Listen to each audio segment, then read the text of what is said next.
그래서 오늘 느헤미야, 지도자 느헤미야는 어떠한 삶을 살았는지 우리가 함께 배우고 우리도 느헤미야 같은 그런 믿음으로 생활했으면 좋겠다는 생각으로 말씀을 준비했습니다.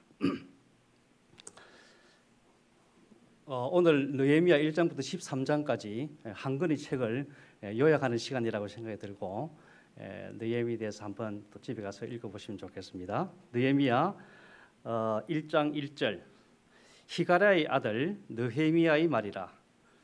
저는 이 느헤미야 해자가 여인 줄 알았는데 오늘 보니까 어이더라고요. 그래서 제가 잘못 적었으니까 다 이해해 주시면 고맙겠습니다.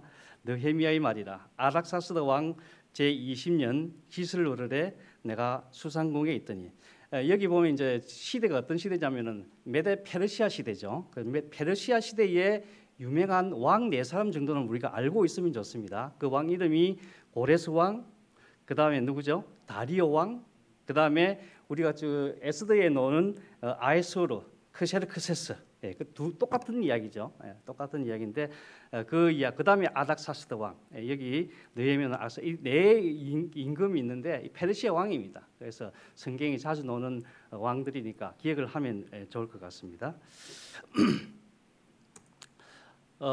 그래서 요 전체적인 분위기를 한번 보면은 고레스 왕이 되면서 두 가지 조서를 내리죠. 하나는 그렇게 바벨론에 잡혀와서 이제 페르시아 시대까지 사는 그 이스라엘 백성들을 위해서 너희 본국에 가서 성전을 지어라. 그리고 재물을 지원하겠다라고 고레스가 에스라 1장에 조서를 내립니다. 그런데 성전을 짓기 시작하면서 고레스 3년에 사마리아인들의 방해로 인해서 성전 재건이 중단이 됩니다. 그리고 나서 이제 성전이 재건 중지가 된 지 16년 만에 다리오 1세 때죠. 다시 성전 재건 조서를 내립니다. 그리고 다리오 6세 때에 성전이 완공이 되죠. 이때가 BC 515년입니다. 그리고 이제 마지막 그 아닥사스다 왕 BC 444년에 성전 완공 후에 완공 71년 후에 성벽이 완공이 되죠. 느헤미야를 통해서 완공이 되죠. 그러니까 성전은 이미 완공이 돼 있고 그 다음에 성벽이 완공이 되는데 이 성벽은 며칠 만에 완공이 돼요? 성벽은 52일 만에 완공이 되는 그런 이야기가 느헤미야였습니다. 그래서 아까도 이야기했지만은 고레스 왕 기억하면 좋고요. 그 다음에 다리오 왕, 그 다음에 크세르크세스, 에스더에 나오는 왕 이름이죠. 아헤스웨로 왕하고 똑같은 사람이라고 보면 됩니다. 그 다음 느헤미야에 나오는 아닥사스다 왕, 이 네 사람 왕은 우리가 느헤미야나 에스더스에서 공부할 때 알고 있으면 좋겠다는 생각이 듭니다. 느헤미야 1장 2절 나의 한 형제 중 하나니가 느헤미야의 친동생이죠. 하나니가 두어 사람과 함께 유다에서 이르렀기로 내가 그 사로잡힘을 면하고 남아있는 유다 사람과 예루살렘 행패를 물은즉, 이 묻는 이야기가 나옵니다. 그래서 이 느헤미야는 고국의 소식에 아주 목말라 있었다는 이야기를 우리가 여기서 엿볼 수가 있습니다. 여기 수상국이 나오죠. 수상국에 있다는 이야기는 이 느헤미야가 상당히 이 왕이 있는 그 궁전이니까 성공했다는 걸 알 수가 있죠. 느헤미야가 포로들 중에 당시 페르시아에서 출세한 인물들 가운데 하나라는 것을 짐작케 한다. 그가 자신의 출세에 만족하지 않고 마치 하나님의 사람 다니엘이 그랬듯이 이국에서 하나님의 도성이 있는 예루살렘에 깊은 관심을 가지고 있었다는 것을 알 수 있다. 그는 예루살렘 형편을 물었다. 관심이죠. 그래서 사랑은 관심에서 시작된다고 합니다. 우리가 누군가를 사랑하기 시작하면은 먼저 그 사람에게 관심을 갖기 시작합니다. 만일 우리가 정말 하나님의 교회, 우리 교회, 병원교회를 사랑한다면 먼저 교회에 대한 관심을 가지게 될 것입니다. 누가 출석을 하고 있는지, 나는 출석을 제대로 하고 있는지, 그리고 유튜브 방송은 또 잘 보고 있는지, 또 밴드는 또 어떻게 잘 보면서 또 확인을 하고 있는지, 이런 우리가 관심을 가질 수 있겠죠.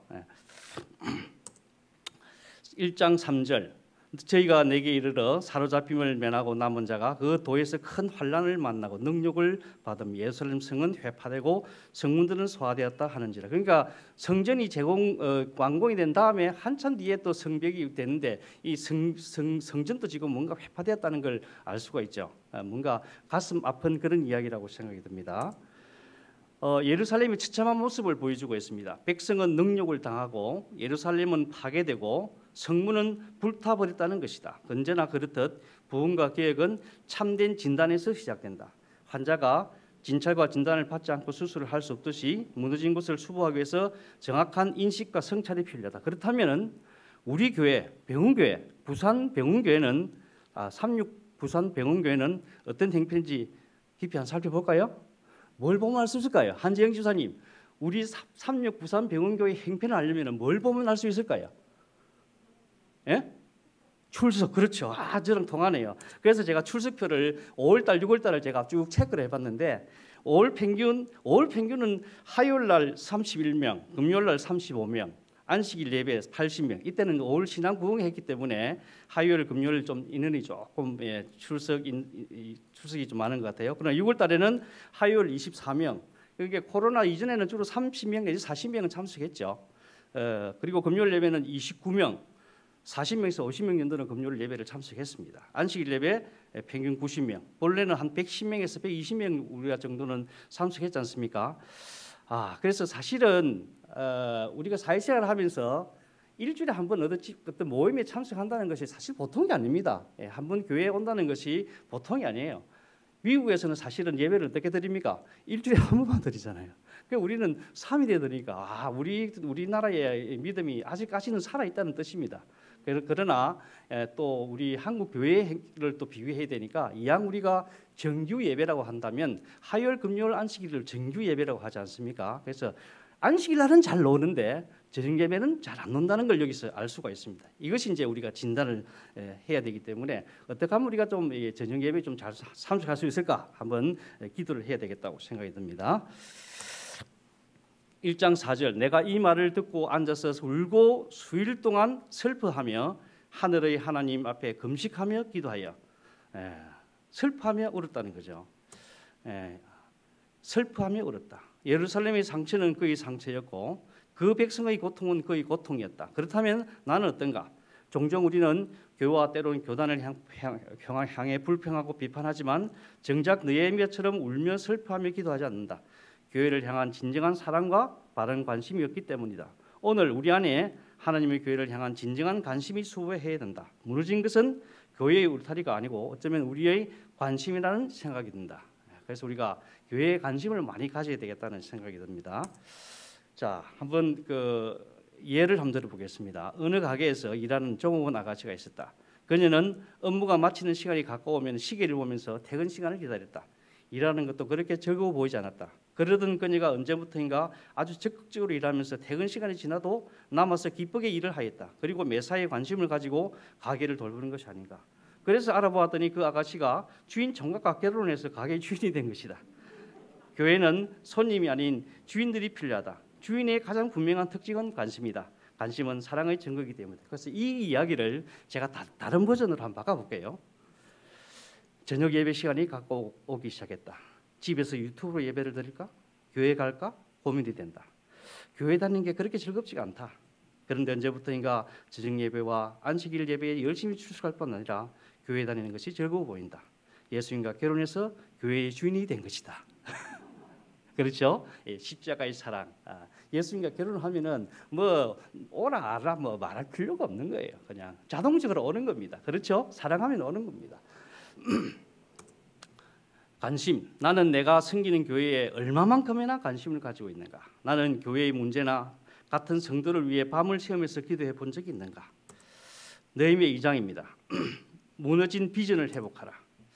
느헤미야 2장 1절 2절 아닥사스다 왕 20년 니산울에 왕의 앞에 술이 있기로 내가 들어 왕에게 드렸는데 이전에는 내가 왕의 앞에서 술색이 없었더니 왕이 내게 이르시되 내가 병이 없거늘 어찌하여 술색이 있느냐 이는 필연 내 마음에 근심이 있으리로다. 그때에 그가 크게 두려워하여 왕이 그 시나의 그 얼굴을 보고 이게 평을 한다는 게 얼마나 이게 느헤미야가 믿음직한 신하였다는 걸 우리가 알 수가 있죠. 예. 느헤미야는 예루살렘 소식을 듣고 밤잠을 설치고 시익을 잃었음이 분명하다. 그러한 그의 심적 고민은 그의 얼굴에 나타났고 왕이 그것을 알아차린 것이다.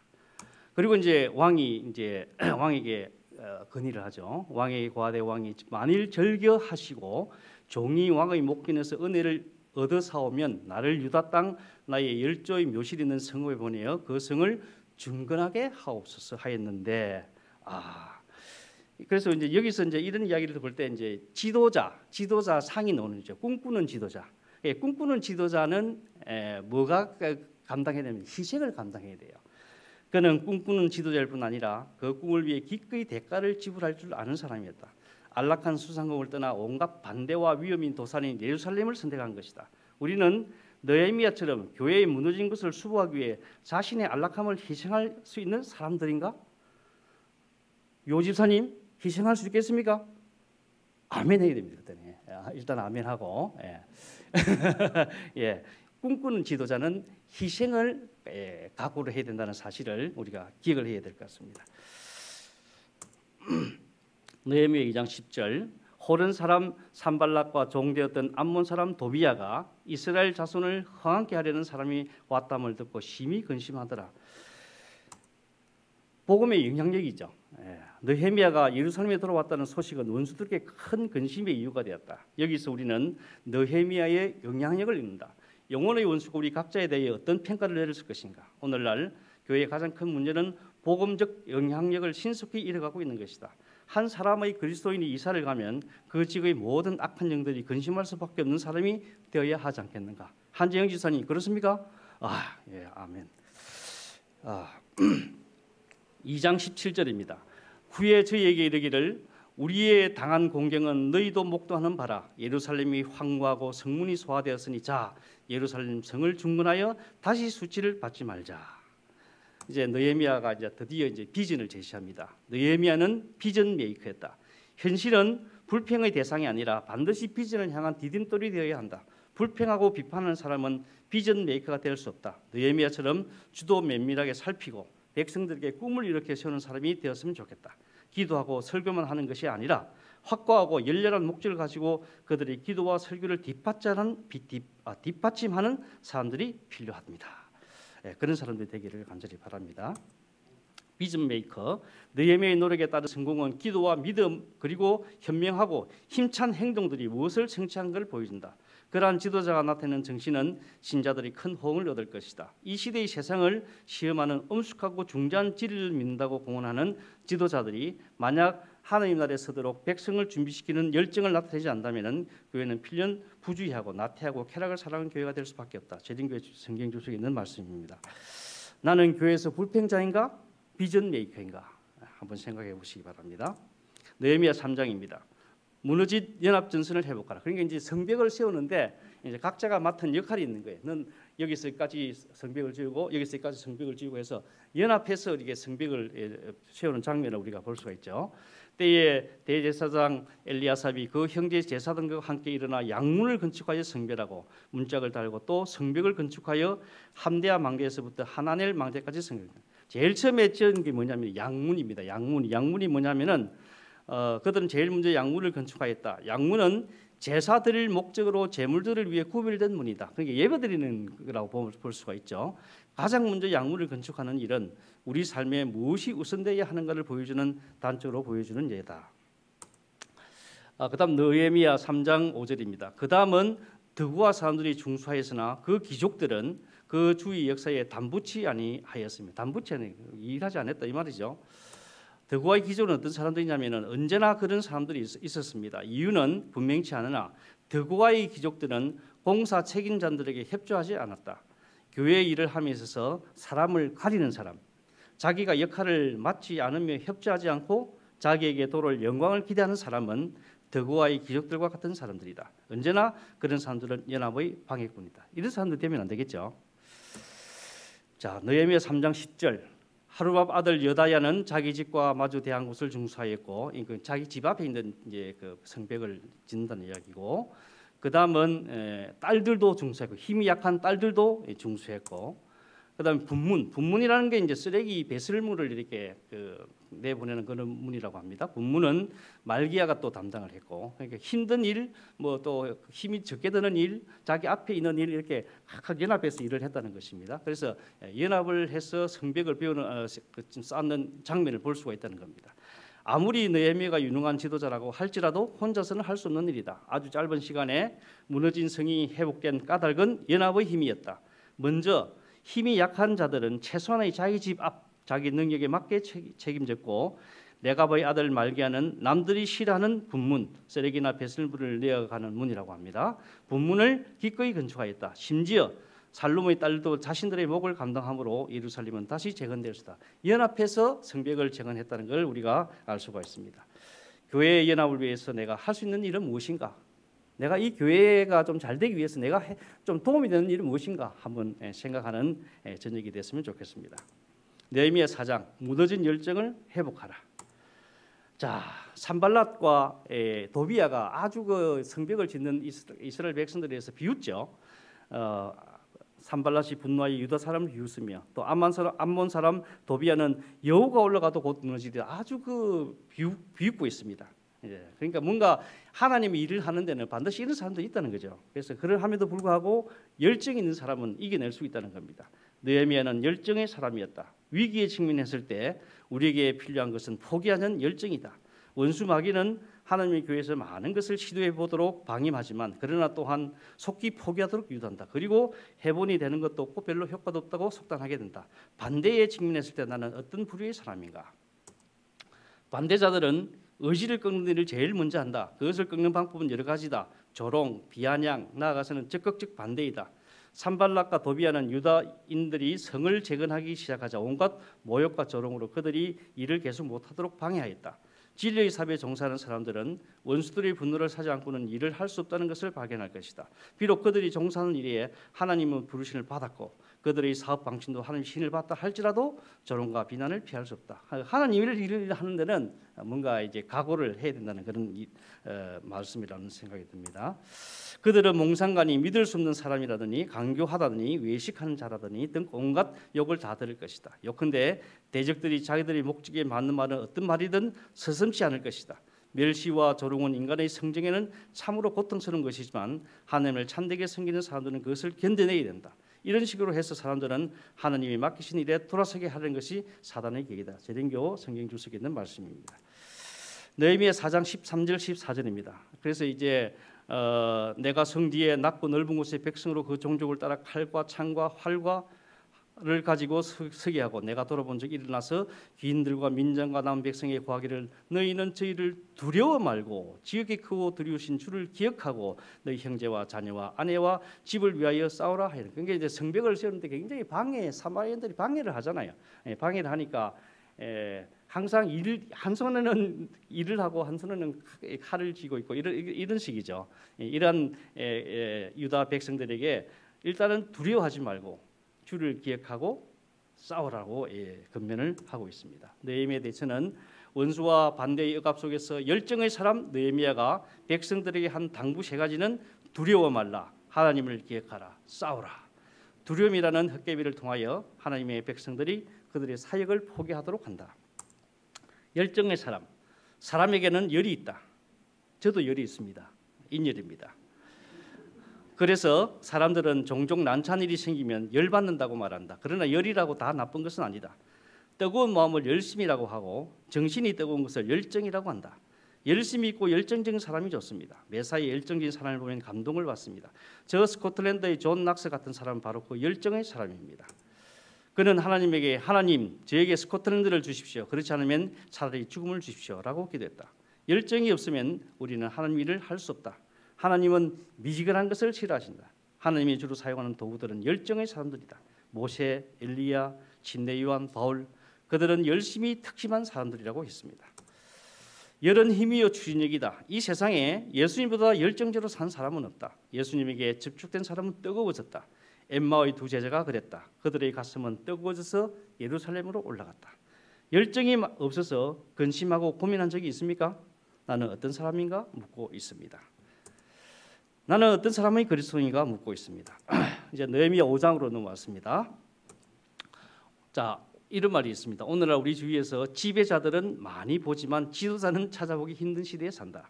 보스는 많으나 리더는 없고, 목사는 많으나 성자는 적고, 교인은 많으나 성도는 적다.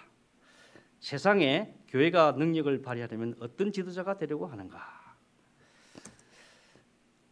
느헤미야 5장 1절입니다. 때에 백성이 그 아내와 함께 크게 부르짖어 그 형제 유다 사람을 원망하는데, 이제 원망하는 이야기가 나옵니다. 지금까지는 외부적인 문제였다면 이건 이제 내부적인 문제로 돌아오는 거죠.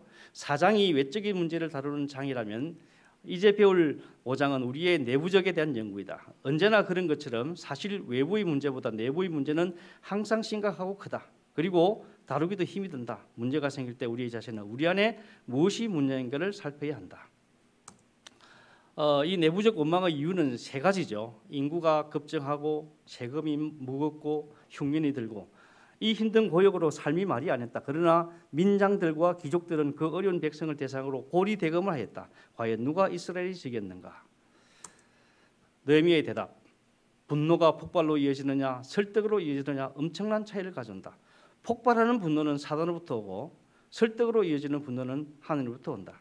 분노하는 것은 죄가 아니다. 아픔과 고통, 죄와 타락을 보고 분노하는 것은 지극히 당연하다. 그러나 분노는 마음의 생각으로 발전되어야 한다. 중심의 계획을 하고 느헤미야는 분노를 설득으로 승화시켰다. 화를 내는 건 괜찮은데 이 화를 폭발로 이어지면 안 되겠습니다. 설득으로 이어져야 되겠습니다. 왜 우리는 느헤미야를 참 지도자라고 할 수 있는가? 느헤미야가 12년 동안 총독의 녹을 받지 않았습니다. 그러니까 너무 형편이 어려우니까 12년 동안 월급을 받지 않았다는 이야기 아닙니까? 백성들의 부역이 중함이었기 때문에. 지도자는 사람들의 가슴을 움직이고 혼을 살리는 사람이다. 그러므로 지도자는 다른 사람과 싸워 승리할 필요가 없다. 오직 자기와 싸워서 승리하는 사람들이다. 명심하십시오. 지도자는 누구랑 싸운다 그랬어요? 자기와 싸워서 이기는 사람입니다. 지배자는 자기 영광을 위해 다른 사람을 이용한다. 그러나 지도자는 다른 사람을 살리고자 기꺼이 자기를 희생한다. 하나님은 우리의 영원한 지도자로 예수 그리스도를 친히 보내셨다. 자, 6장입니다. 무뎌진 리더십을 회복하라. 나는 교회의 지도력을 세우는 사람인가 아니면 허무는 사람인가? 지도자의 허물에 관한 이야기를 접할 때 나는 그 사실을 큰 건수를 하나 잡은 것처럼 떠벌리고 다니는가 아니면 조용히 그를 위해 기도하는가? 한번 생각해 보시기 바랍니다. 6장 2절 산발락과 게셈이 내게 보내어 이르기를 오라 우리가 오노 평지 한 촌에서 서로 만나자 하니 실상은 나를 해코자 함이라. 굉장히 느헤미야를 갖다가 어떻게 잡아가지고 공사를 못하도록 지금 작전을 세우는 거죠. 원수는 언제나 교회의 지도자를 노린다. 지휘관이 무너지면 전투는 끝나는 것이다. 느헤미야의 원수들도 느헤미야를 제거하려고 했다. 음모, 중상모략, 죄를 짓도록 유인하는 것 이런 것들을 통해서 느헤미야가 일을 못하도록 하는 거죠. 느헤미야가 직면한 가장 힘든 싸움은 뭐냐면은 가장 가까운 사람을 통하여 시험하는 것은 참으로 어려운 시험이다. 친구를 통하여, 배우자를 통하여 사단은 타협을 강요해 온다. 그들의 말은 달콤하고 정작 당사자를 위로하며 기쁘게 하는 것처럼 보인다. 이런 상황에서도 그리스도인들은 영적 안목을 가지고 잘 살펴서 극복해야 한다. 베드로는 주님을 걱정하는 듯 막았었지만 주님은 그에게 사단아 물러가라고 명령하셨다. 서마야는 우웅 같은 적군이었다. 자, 누군가 당신을 중상모략으로 비방할 때 어떻게 대처하겠는가? 지도자들은 그런 헛소문을 접할 때 어떻게 하면 좋을까? 생각하는 밤이었으면 좋겠습니다. 느헤미야 7장 무너진 계보를 회복하라. 사람이 중요하다는 이야기를 하고 있습니다. 건물이 있고 조직이 있고 프로그램이 잘 갖춰졌다고 좋은 교회라고 할 수 없다. 건물이든 조직이든 이것은 성벽에 불과하다. 진정으로 필요한 것은 그것을 운영하고 활용할 수 있는 사람이다. 사람이 없으면 아무것도 아니다. 목사는 설교를 만드는 사람이 아니라 사람을 만드는 사람이다. 우리 목사님들은 또 이 말을 기억을 좀 해야 될 것 같습니다. 성도님들을 좀 잘 키워서 사람을 만들어 주시면 좋겠습니다. 지도자, 우리는 무엇으로 뛰어나기를 원하는가? 재물, 재능, 권력 이것을 원하십니까? 그러나 참된 성도는 하나님을 경외함으로 뛰어나는 이 한 가지로 만족해야 한다. 하나님 앞에서 이런 사람이 귀한 자가 되는 것이다. 교회의 능력이 약화되는 이유 또한 이런 사람들이 사라지기 때문이다. 하나님을 경외하고 두려워하는 사람이야말로 강력한 힘이 있는 사람이다. 나의 이름이 거기 적혀 있나이까. 신실한 하나님의 백성들은 그들이 정체성을 잃지 않고 자신의 이름과 계보를 유지하며 마침내 돌아갈 고향에 있다는 것을 잊지 않았다. 하지만 일부 사람들은 바벨론에 살면서 바벨론 사람처럼 살고 자신을 잊어버리고 살았다. 그가 누구인지 어떻게 살아야 하는지 중요하게 생각하지 않았다. 마침내 돌아갈 때가 되어 돌아왔지만 이름이 없었다. 이름이 없는 사람들, 나는 누구인가? 내 이름은 생명책에 분명히 기록되어 있는가? 참 이게 우리에게도 적용되는 말씀 아니겠습니까? 먹고 살기 힘드니까 어떻게 사는지 모릅니다. 그냥 그러나 중요한 것은 내 이름이 생명책에 기록되어 있는가? 이런 걸 생각하면서 엄숙하게 살아야 되겠다는 생각이 듭니다. 느헤미야 8장입니다. 경건한 삶의 울타리를 수호하라. 심령의 건축 운동. 이스라엘 성벽 건축 후에 시작된 운동은 심령의 건축 운동이었다. 그들은 모두 하나님의 율법을 듣기 위해 광장으로 모여왔다. 무너진 성벽을 건축했으니 무너진 믿음을 재건하자는 것이었다. 이것은 그들 중에 말씀을 사모하는 마음이 팽배했음을 말해주는 것이다. 오늘날 우리의 목마름은 영적 목마름이다. 이것이 한국교회의 실정이다. 우리가 종종 다른 곳에서 그 원인을 찾지만 정작 우리의 목마름은 말씀의 기갈이다. 어떤 교회가 부흥할까? 1번, 교회 문 앞에서 환영하는 분들이 환한 미소와 친절한 환영 인사 여부가 10%랍니다. 그러니까 우리가 앞에 안내하는 시무지사님들 환한 미소가 중요합니다. 담임 목사님이 한 분 한 분을 뜨겁게 환영하는 여부, 목사님 한 분 한 분을 뜨겁게 환영하랍니다. 그다음 세 번째, 새 가족이 옆자리에 앉았을 때 조용하면서 마음에 우러나는 환영을 하고, 네 번째, 예배 후에 옆에 앉은 새 가족을 식사로 초대하거나 또 함께 식사를 한다든지, 또 예배 중에 아멘 소리가 얼마나 큰가 여부. 이게 30%네요. 그래서 우리 목사님들이 늘 아멘이 부족하다는 이야기가 있는가, 굉장히 크다, 그렇죠? 점심 식사 후에 얼마나 친교를 하고 또 나누고 선교 활동하는지, 이 20%입니다. 우리가 지금 못 하고 있죠. 손님이 떠날 때 담임 목사와 성도들이 환송 인사 여부가 10%입니다. 그러니까 잘 갈 때 인사도 잘하는 건 중요합니다. 새 가족은 불평불만을 말하지 않는다. 다만 오시 않을 뿐이다. 안 오면 끝이에요. 백성들의 반응, 경외심. 그들은 말씀을 낭독할 때 모두 자리에서 일어났다. 이것은 하나님의 말씀에 대한 그들의 경외심을 보여주는 태도이다. 아멘. 그들은 하나님의 말씀에 아멘으로 화답했다. 이것은 말씀에 대한 굴복이다. 가슴에 찔리는 기별이 와도 말씀에 굴복해야 한다. 말씀을 치받으면 자기의 생명을 던져버리는 것이다. 듣기 좋은 말은 기대하지 말아야 한다. 그것이 아프고 시린 기별이라도 아멘으로 화답해야 한다. 감격. 그들은 말씀을 듣고 울었다. 최근 나는 말씀 때문에 감격해서 울어본 경험이 있는가? 느헤미야 8장 12절, 모든 백성이 곧 가서 먹고 마시며 나눠주고 크게 즐거워하였으니 이는 그 읽어 들릴 말을 밝히 알미니라. 우리는 말씀을 따라 사는 인생이 되어야 된다. 우리는 삶의 까닭을 묻는 이에게 우리는 왜 그렇게 사는지 말씀을 펴서 말씀대로 사는 것임을 말해주어야 한다. 석박사 논문의 질은 각주에 달렸다. 그러나 그리스도의 삶의 각주는 하나님의 말씀이다. 그것에 근거해서 사는 사람이기 때문이다. 말씀의 각주가 없으면 우리는 참 성도라고 할 수가 없다. 느헤미야 9장, 기억의 울타리를 보수하라. 느헤미야 9장은 레위 사람들의 기도문이다. 그들이 잊어버린 역사를 다시 반추함으로 하나님께 감사와 영광을 돌려보자는 영적 각성문이다. 우리 그 하이프인의 그 자서전에 있는 말씀이 나오죠. 우리가 현 위치에 이르기까지 한 걸음 한 걸음씩 전진하며 이행한 우리의 과거의 역사를 회고할 때 나는 하나님을 찬양하자고 말할 수 있다. 주님께서 행하신 역사를 바라볼 때 나는 경탄과 우리의 인도자이신 그리스도께 대한 확신으로 충만해진다. 우리는 주님께서 우리를 인도해 오신 결과 우리의 과거 역사를 통하여 주신 그분의 가르침을 잊어버리는 것 외에는 미래를 위하여 두려워할 것이 전혀 없다. 자, 한 번은 한 신자가 여행을 하다가 예배일이 되어서 그 지역의 조그만 교회를 찾았다. 그런데 마침 찾아간 교회는 일반 교회들과 조금 다른 예배의 형태를 가진 교회였다. 예배 시간에 성도들이 한 사람씩 나와서 하나님 앞에 개인적인 간증과 한 주일 동안 그들과 함께 하신 주의 은혜를 고백하고 찬양하고 있습니다. 목사님이 나와서 설교해 주기를 기다리던 이 사람이 곁에 있는 성도들이 물었다. 언제 예배가 시작합니까? 시간이 많이 된 것 같은데 이 사람 생각은 설교에만 예배인 거예요, 그죠? 안식일 시작하는 시간이 바로 예배의 시작인데 그러자 그 사람은 이렇게 대답했다. 우리 예배는 이 시간을 마치고 저문을 나는 순간부터 시작됩니다.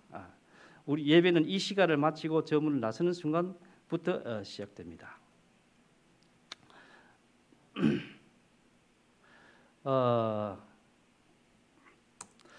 각자의 노트에 자신의 삶을 돌아보면서 예배 9장을 기록해 보자. 그래서 이제 우리가 예배를 드리는데 설교 예배 말고 물론 이제 설교 예배도 있지만 안식학교 시간에 뭔가 우리가 간증의 시간, 그다음에 은혜를 나누는 시간, 찬양의 시간.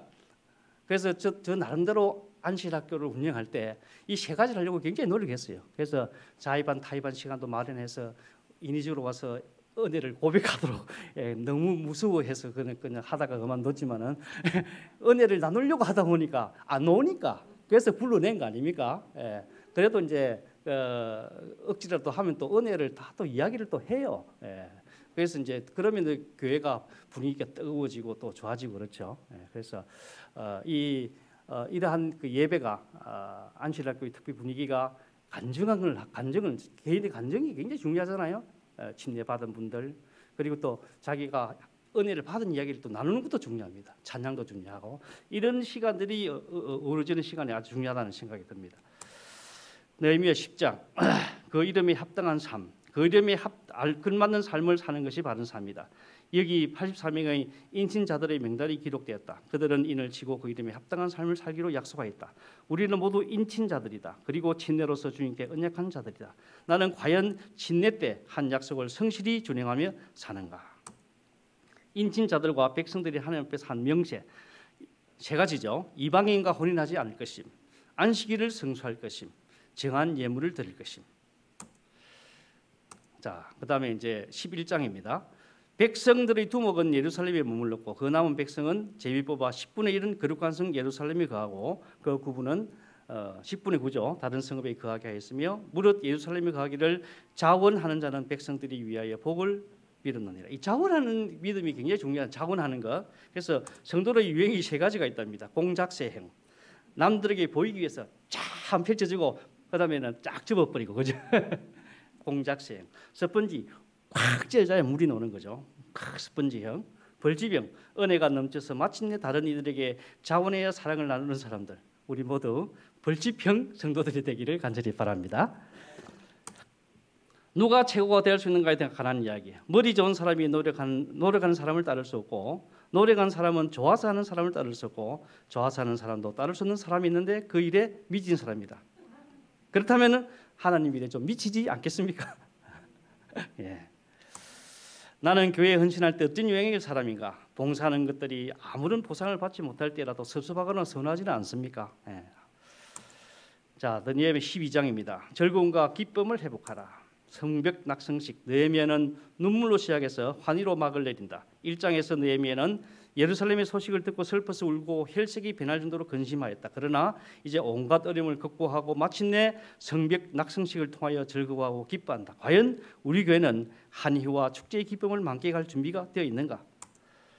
느헤미야의 인물됨. 드디어 낙성식이 행해지는 날이다. 모두가 즐거워하고 하나님께 찬송하는 자리에 느헤미야는 자신을 앞자리에 내세우지 않고 백성들과 뒤를 따라가며 전적으로 하나님께 영광을 돌리도록 자신의 자리를 내어준다. 충성할 때는 언제나 앞장서고 영광을 받아야 할 자리에 물러서는 느헤미야는 과연 위대한 지도자가 아닌가? 나는 구경꾼인가 거룩한 참여자인가? 배원교에서 현재 가장 기뻐해야 할 일은 무엇이라고 생각됩니까? 한번 생각해 보십시오. 자, 느헤미야 13장 개혁은 계속되어야 된다. 내 하나님이여 나를 기억하사 나 복을 주옵소서. 느헤미야처럼 기도할 수 있는 사람은 과연 얼마나 될까? 하나님 일에 충실한 사람, 기꺼이 어려움을 감수하고 희생하기를 주지 않는 열정의 사람. 우리도 느헤미야처럼 매사에 주님께 충성된 사람이 되고자 최선을 다하고 있는가? 느헤미야 13장 4절. 이전에 하나님의 전 골방을 맡은 제사장 엘리야셉이 도비야와 연락이 있었으므로 느헤미야가 바사로 돌아간 후 소리 없이 제약이 백성들 가운데 들어오는데 그 중심에는 제사장 엘리야셉이 있었다. 지도자의 죄는 일반 백성의 죄보다 훨씬 그 무게가 크다. 오늘날 교회 지도자들은 하나님 앞에 두려운 마음으로 서야 된다. 그렇지 않으면 교회와 백성을 타락시키는 원수의 가장 효과적인 도구가 될 것이다. 13장 8절 9절 내가 심히 근심하여 도비아의 세간을 그 방 밖으로 다 내어 던지고 명하여 그 방을 정결하게 하고 하나님의 전의 기명과 소재물을 유향을 다시 그리로 들여 놓았느니라. 세속적인 모델인 도비야. 그는 성벽 건축에서 원수의 편에 섰던 인물이다. 그런 그가 인간적인 줄로 성전의 자리를 잡았다. 어쩌면 우리 교회 안에도 이런 세속주의가 교회의 모임과 회의의 정신을 지배하지는 않은가. 성전은 정결해져야 된다. 느헤미야의 3대 개혁이죠. 아까도 이야기했지만은 1번이 11조, 두 번째가 안식일, 3번이 가정의 성결. 이 세 가지를 해결 못하면 우리들의 믿음은 바닥을 치게 된다. 계획은 계속되어야 한다. 우리가 계획을 멈추는 순간 교회는 방향을 잃고 영적인 쇠퇴가 진행될 것이다. 느헤미야는 13장에서 다시 시작되었다. 여전히 무너져가는 교회를 세우고 거침없는 영적 쇠퇴는 막아서 싸울 현 시대의 느헤미야들이 오늘도 요구된다. 우리 모두 느헤미야가 되도록 합시다. 자, 이제 제가 결론이 있는데요. 1번 하면 여러분들이 좀 크게 낭독해 주시면 고맙겠습니다. 1. 2. 3. 4. 5. 6. 7. 8. 9. 10. 11. 12. 13. 네, 마치겠습니다. 무너진 관심을 회복할 수 있도록 도와주시옵소서. 무너진 비전을 회복할 수 있도록 도와주시옵소서. 무너진 연합을 회복할 수 있도록 도와주시옵소서. 무너진 열정을 회복할 수 있도록 도와주시옵소서. 무너진 리더십을 회복할 수 있도록 도와주시옵소서. 경건한 삶의 울타리를 회복할 수 있도록 도와주시옵소서. 자원하는 믿음을 회복할 수 있도록 도와주시옵소서. 즐거움과 기쁨을 회복할 수 있도록 도와주시옵소서. 삼육부산 배움교회를 부흥시켜 주시옵소서. 예수님 이름으로 기도드리옵나이다. 아멘.